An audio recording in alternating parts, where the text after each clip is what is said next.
The Pygmalion Effect, one of the videos in the series of Low Expectations by me, Idris Musty. The Pygmalion Effect is an absolutely fascinating self-fulfilling prophecy phenomenon. And how it happens is that in 1963, in the 60s, in the south of California, in America, two researchers, a psychologist, Professor Robert Rosenthal, and Dr. Leno Jacobson, who is a head of an elementary school, a primary school. They selected a group of children randomly.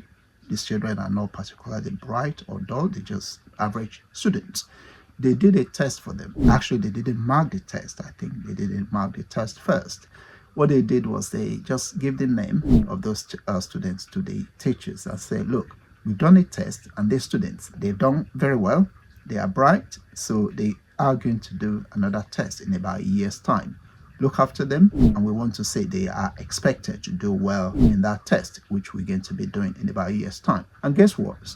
When they did the third test in about a year, they did very well. They performed significantly better than they did in the first place. They actually did better than most other students.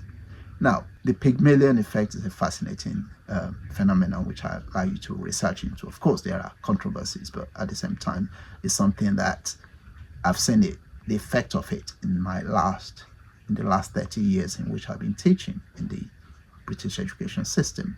So it's something that I do know it works, that if teachers have high expectations of young people, they do well. It does affect their performance quite significantly. So the Pygmalion Effect is something that I really think it does work.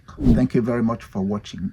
The next video in this series, in this short series of low expectations by teachers, is going to be how to diagnose low expectations.